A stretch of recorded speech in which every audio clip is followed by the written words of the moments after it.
Olá, meus amigos, que o Espírito Santo seja com todos vocês para iluminar os seus olhos espirituais, para conduzi-los a fazer a vontade dele, para ensiná-los a escolher aquilo que faz parte da vontade de Deus. O Espírito Santo vem para que nós possamos entender o nosso Pai eterno e então possamos agradá-lo fazendo a sua santa vontade. Eu sei que para quem não entende essas palavras, para quem não tem um mínimo de interesse nas coisas espirituais, isso não significa nada. Mas para quem está interessado no que é eterno, o que é eterno? Eu quero que você saiba o seguinte: eterno, só tem uma coisa que é eterna nessa vida, sabe qual é? Ai, que bacana. A única coisa que é eterna na nossa vida é a nossa alma. O resto tudo passa, tudo cessa, tudo acaba. Mas quem não tem essa visão espiritual, obviamente foca a sua visão, os seus desejos, as suas cobiças nas coisas desse mundo que passam, que cessam, que acabam. É ou não é? Você que tem uma idade como a minha, ou perto da minha, ou mais do que a minha, você sabe o que eu estou falando. Nós já fomos jovens, né? Nós já fomos muito jovens e até entendemos os jovens. Mas você que é jovem, dificilmente vai entender o que é chegar a essa idade e compreender de forma clara a vontade de Deus para a nossa vida. Quando a gente é jovem, a gente pensa nas coisas desse mundo. Os nossos olhos ficam focados nas coisas dessa vida. É igual criança. Quando a criança começa a caminhar, começa a andar, engatinhar, a criança quer coisas que coloridas, as coisas que chamem a atenção, né? Então ela se dá ela se entrega àquilo que ela vê, ela quer pegar, quer tocar, ela quer usar, quer pôr na boca, não é assim? Criança é assim, é coisa de criança mesmo. Se ela pegar uma navalha, ela vai pegar a navalha e vai querer colocar na boca, como se fosse uma bala, um chocolate. Porque é criança, porque a mente dela, tadinha, é uma mente infantil, uma mente criança, é uma mente inocente. Até se entende isso. Mas quando ela vai chegando à idade adulta, ela já vai percebendo a diferença. Ela já vai percebendo a diferença entre o que serve e o que não serve. O que é lícito e o que é ilícito. O que é justo e o que é injusto. Aí, quando ela chega na fase adulta mesmo, ela faz as suas escolhas. E quando ela faz as suas escolhas, sempre é voltada, as suas escolhas são voltadas para o que é físico, que o mundo se nos dá, nos apresenta. Então, por isso o mundo está nessa esculhambação generalizada. Ninguém é de ninguém, essa é que é a realidade. Porque cada um buscando os seus próprios prazeres, as suas próprias cobiças, satisfação dos seus próprios desejos, etc, etc, etc. Mas todas as nossas escolhas têm um preço, têm um custo. Sejam elas boas ou más, elas têm um custo. Se nós escolhemos o que é bom, nós vamos colher o que é bom, os frutos serão bons. Se escolhermos o que é mal, nós vamos colher o que é mal também. E isso define bem Por que Deus proibiu Adão e Eva comerem da árvore, do fruto da árvore, do conhecimento do bem e do mal? Porque se eles não tivessem provado da árvore, do fruto da árvore, do conhecimento do bem e do mal, eles não teriam escolha a não ser só escolher o bem e viveriam eternamente. Mas porque agora tem conhecimento do bem e do mal, e a tendência humana é para o mal, eles então erraram, pecaram, e a humanidade colhe hoje os frutos das suas más escolhas. Mas não é para a gente ficar desesperado, não é para a gente ficar desanimado, nada disso. Deus nos dá uma visão. Ainda assim, nós temos o senso de justiça e injustiça.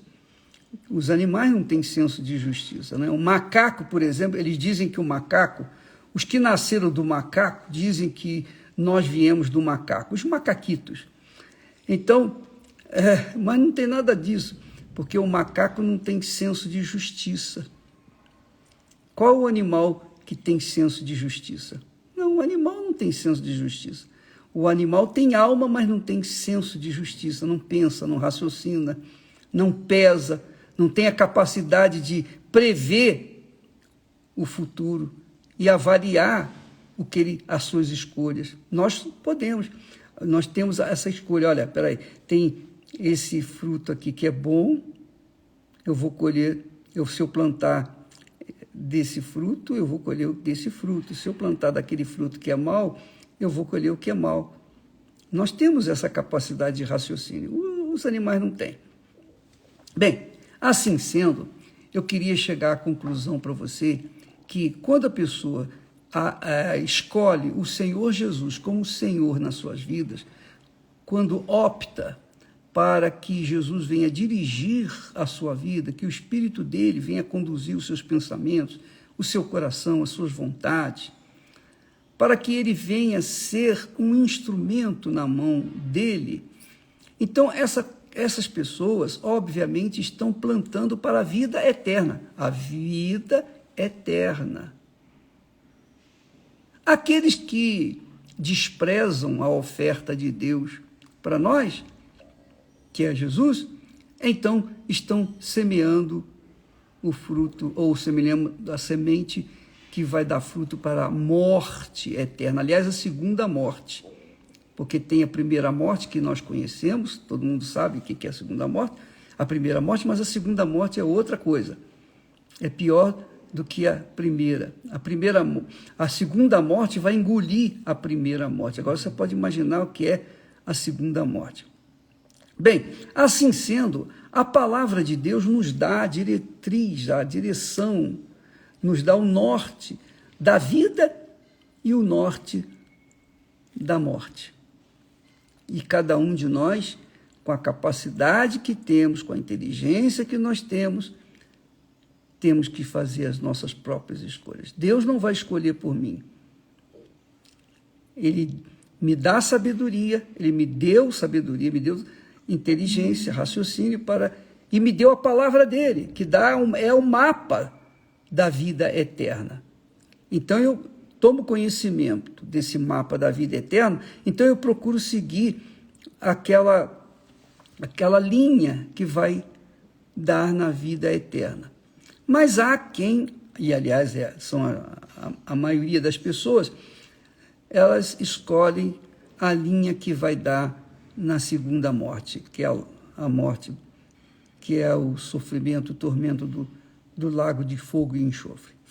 Bem, olha só, qual o segredo para você fazer a escolha certa e se manter nesse caminho da escolha certa?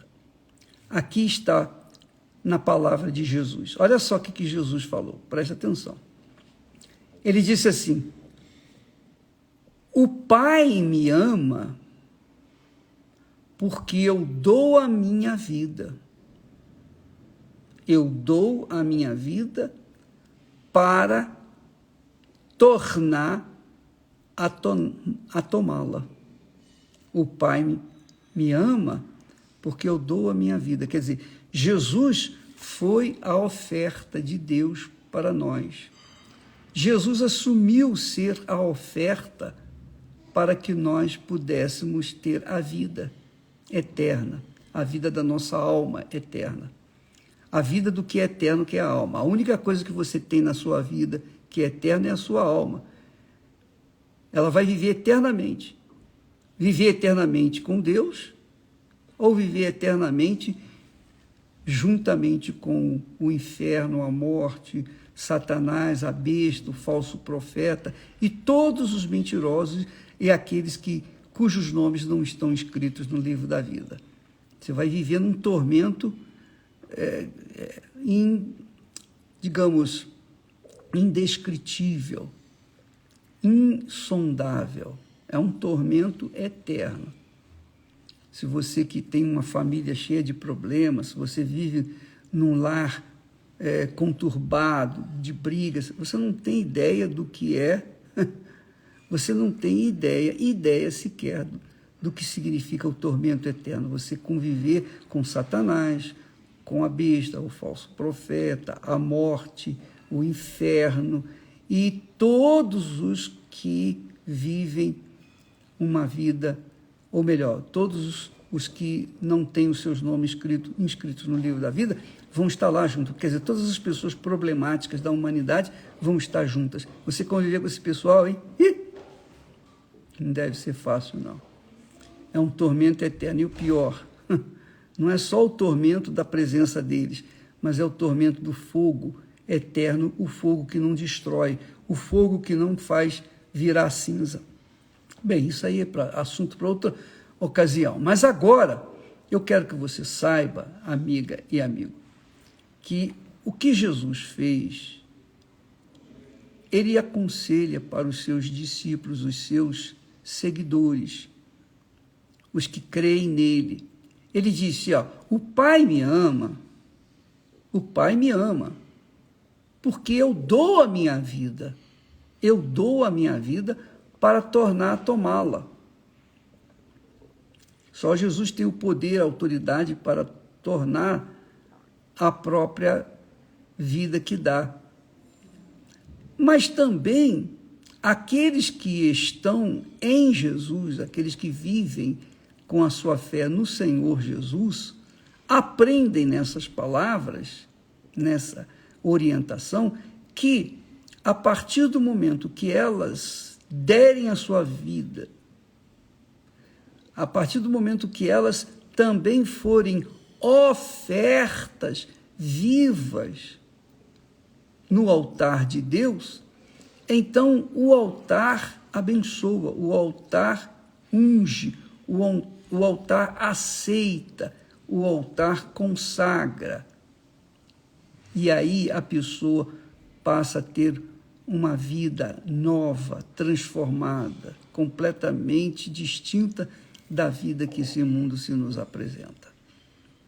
Que é a vida da alma, é a vida para a alma, não é o corpo físico, não é o espírito, é a alma, só a alma.